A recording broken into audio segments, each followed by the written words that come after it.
Bugun jangovar sport olamida haqiqiy portlash, UFC'da vazn o'zgarishlari, chempionlik ambitsiyalari va katta super jang gaplari avjiga chiqdi. Kamaru Usmon titul yo'lini tanlayapti.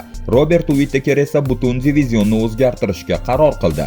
Jo Rogan esa og'ir vazn reglamentini butunlay o'zgartirish kerakligini ta'kidladi.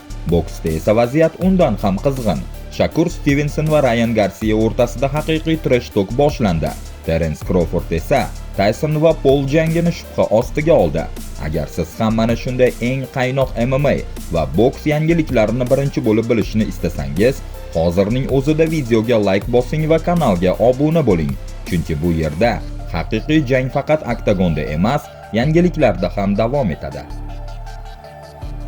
UFC'ning amaldagi yarim o'rta vazn chempioni Islom Makhachev uchun navbatdagi da'vogar sifatida Kamaru Usmon ko'rilmayapti. Sababi oddiy, liga rahbariyati uni hozircha birinchi raqamli da'vogar deb hisoblamaydi. Bu haqda sobiq chempion o'zi ma'lum qildi.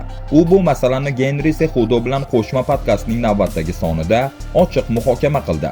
Usmonning aytishicha, Makhachev bilan jang bu u chin dildan xohlagan jang. Islom bilan jang qilish bu men istagan narsa edi. Nafaqat men uchun, balki Islom uchun ham, hatto UFC kompaniyasi uchun ham zo'r hype bo'lardi.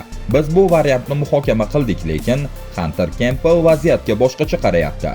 U shunday dedi: "Ehtimol yo'q. U boshqa yo'lni tanlamoqchi", dedi Usmon. Ya'ni matchmaking darajasida bu jang hozircha yashil chiroq olmadi. Shu bilan birga nigeriyalik jangchi yana bir muhim taklif haqida ham gapirdi. Unga o'rta vaznda amaldagi chempion Dricus du Plessisga qarshi jang ham taklif qilingan, ammo Usmon bu variantni rad etgan. Dricus bilan jangni taklif qilishdi, lekin men uchun har bir jang ma'no anglatishi kerak. Men shunchaki oktagonga chiqib urushish uchun bu yerda emasman. Agar jang men xohlagan titulimga yaqinlashtirsa, mana o'sha kerakli yo'l, deya izoh berdi u. Shunday qilib, Makhachevga qarshi chempionlik jangi uchun asosiy nomzodlar sifatida ekvadorlik Michael Morales va irlandiyalik Ian Machado Gary qolmoqda. Hozircha, ayniqsa Gary varianti realroq ko'rinmoqda. Demak, Usmon vaqtincha o'yindan tashqarida, ammo bu UFC'da vaziyat bir zumda o'zgarib ketmaydi degani emas. Bu yerda hammasi timing va imkoniyat masalasi. Yaqinda WBC yarim o'rta vazn 66,7 kg-gacha kamarini qo'lga kiritgan amerikalik bokschi Ryan Garcia hamyurti mag'lubiyatsiz va 4 vazn toifasida jahon chempioni bo'lgan Shakur Stevensonga ochiq murojaat qildi.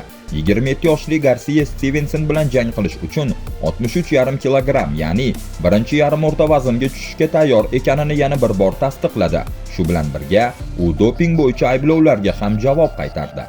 63,5 kg vazn masalasida xavotir olayotganlarga shuni aytaman. Aslida men boshidanoq shu divizionda ham g'alaba qozonishni rejalashtirgandim. Agar kontraktda xohlaganda qochish bandi bo'lmasa, hammasi reja bo'yicha ketadi. Test topshirish har doim shartnomada bo'ladi. Men bundan hech qachon qochmaganman. Shakurning meni steroid qabul qilyapti deb aytishi bu tuhmat. Shuning uchun bunday gaplarni takrorlamaslikni maslahat beraman. Bilaman, ich-ichingdan qo'rqyapsan va buning sabablari bor. Men senga kelyapman, deb yozdi Garcia X ijtimoiy tarmog'idagi sahifasida. UFC'ning sobiq o'rta vazn chempioni Robert Whittaker navbatdagi jangini yarim og'ir vazn toifasida o'tkazishni rejalashtiryapti. U iyun oyida oktagonga qaytishni ko'zlagan. Avstraliyalik jangchi bu haqda Submission radioga bergan intervyusida ochiq gapirdi. Men allaqachon shu rejimga kirganman. Iyunga tayyorgarlik ko'ryapman. Oktagonga qaytmoqchiman va yarim og'ir vaznda jang qilmoqchiman. Mushak masalasini oshirishga harakat qilaman, lekin haddan tashqari emas. Mavsumdan tashqarida vaznim 107-108 kg atrofida bo'ladi. O'zimni ideal formaga keltirmoqchiman. Vazn tashlayman. To'liq va to'g'ri ovqatlanish bilan shug'ullanaman. Har bir o'quv mashg'ulot yig'inidan maksimum foyda olishni xohlayman. Va nihoyat uzoq vaqtdan beri birinchi marta jangga o'zimni yaxshi his qilgan holda kirishni istayman. Ha, urinib ko'raman. Bilaman, ko'pchilik sen kichkinasan deydi. Jim bo'linglar. Men sinab ko'rmoqchiman. Faoliyatim oxiriga yaqinlashyapti. Keyin agar shunda urinib ko'rganimda nima bo'lardi deb afsuslanishdan ko'ra, hozir harakat qilganim yaxshiroq, dedi Whittaker. Eslatib o'tamiz, 35 yoshli jangchi hozir 2 mag'lubiyatli seriyada. U avval submission bilan Hamzat Chimayevga yutqazdi. Keyin esa bo'lingan qaror bilan The Riderga imkoniyatni boy berdi. Shunga qaramay, u hanuz UFC o'rta vazn reytingida 9-o'rinni egallab turibdi. Zamonamizning eng kuchli bokschilaridan biri Terence Crawford deyarli 1,5 yil o'tgach shov-shuvli jang haqida keskin bayonot berdi. Uning fikricha, Mike Tyson va Jake Paul o'rtasidagi boks halol sport jangi bo'lmagan. Menimcha, o'sha jang postanovka edi. Men hech qachon Tysonning qo'lqoplarini tishlab turganini ko'rmaganman. Unga zarba bermaslik uchun juda katta kuch sarflashiga to'g'ri kelayotgandek tuyuldi. Eng og'iri, afsonaning faoliyatini shunday yakunlayotganini ko'rish og'riqli edi. Mike umuman ringga chiqmasligi kerak edi. Buning boshqa yo'llari ham bor edi. Uning aloqalari, imkoniyatlari yetarli. Pul topishning to'g'ri yo'lini topish mumkin edi, dedi Crawford The Joe Rogan Experience podkastida. Eslatib o'tamiz, 2024-yil noyabr oyida 58 yoshli Mike Tyson 19 yillik tanaffusdan so'ng professional ringga qaytgan edi.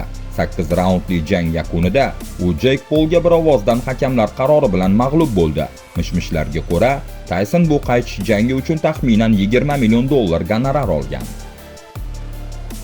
UFC'ning yangi o'ta yengil chempioni Joshua Van kutilmagan bayonot berdi. Ma'lum bo'lishicha, u MMA tarixidagi eng buyuk jangchilardan biri Demetrius Johnson UFC'da faoliyat yuritganini va hatto ketma-ket titul himoyalari bo'yicha rekord o'rnatganini umuman bilmagan. 24 yoshli Myanma vakilining aytishicha, u qudratli sichqonchani faqat One Championship'dagi janglari orqali taniydi, xususan Adriano Moraes ustidan sakrab berilgan tizza nokaut orqali. Rostdan ham uning UFC'da jang qilganini bilmasdim. Men uni One Championship'da ko'rganman. U sakrab tizzasi bilan raqibini nokaut qilgan jang hamma joyda aylangan edi. Endi uni bilaman, lekin uning janglarini hech qachon to'liq ko'rmaganman, dedi One Jahon podkastida. Eslatib o'tamiz, Demetrius Johnson UFC o'ta yengil kamarini 11 marta muvaffaqiyatli himoya qilgan. Bu hanuzgacha promotion rekordi hisoblanadi. U 2018-yilda titulni Henry Cejudoga boy berganidan so'ng kutilmaganda One Championship'ga almashuv asosida o'tgan. Evaziga Ben Askren UFC'ga kelganda, keyinchalik Johnson Osiyo promotionida ham chempion bo'ldi va 2024-yilda rasman faoliyatini yakunlab, One Championship shon-sharaf zaliga kiritildi. Amaldagi qoidalarga ko'ra aralash yakka kurashlarda og'ir vazn divizioni 120 kg bilan cheklangan, ya'ni og'ir vaznda ham yuqori chegara mavjud. Ammo UFC sharhlovchisi Joe Rogan bu tartibni mantiqsiz deb hisoblaydi. Uning fikricha, boksdagi kabi og'ir vazn toifasida umuman vazn limiti bo'lmasligi kerak. UFCda og'ir vazn uchun limit bor. Tasavvur qilyapsanmi? Bu qanchalik telbalik? Bu ahmoqlik emasmi? Bu absurddan boshqa narsa emas-ku, dedi Rogan o'z podkastida. Zamonamizning eng kuchli bokschilaridan biri Terence Crawford bilan suhbat davomida Rogan misol sifatida og'ir vazndagi super janglarni, xususan Tyson Fury ishtirokidagi janglarni tilga oldi. Uning aytishicha, agar Fury UFC'da jang qilganida, u murakkab vazn yo'qotish jarayonidan o'tishga majbur bo'lardi. Ya'ni 120 kg-dan oshiq vazn bilan chiqish mumkin emas. Bu esa gigant sportchilar uchun qo'shimcha bosim degani. Crawford Roganga oddiy maslahat berdi. Agar bu masala jiddiy bo'lsa, tashabbus ko'tarib uni UFC prezidenti bilan muhokama qilish kerak. Biroq Rogan bunga shubha bilan qaraydi. Meni hech kim tinglamaydi, birodar. Rostdan ham tinglashmaydi. Ular meni jinni deb o'ylashadi. Menda joriy qilish kerak bo'lgan juda ko'p g'alati qoidalar bor. Shuning uchun ham meni eshitishni xohlamasliklarini tushunaman. Agar hammasi mening qo'limda bo'lganida, butun sportni ostin-ustun qilib yuborgan bo'lardim, dedi u. Endi savol ochiq. Og'ir vaznda limitni olib tashlash sportni yanada tomoshabob qiladimi yoki xavf darajasini oshiradimi? Bu haqda izohlarda albatta yozing. Bugungi xabarlar shulardan iborat edi. Agar video yoqqan bo'lsa, albatta like bilan bizni qo'llab-quvvatlang va kanalga obuna bo'lishni unutmang. Keyingi videolarda uchrashguncha salomat bo'ling.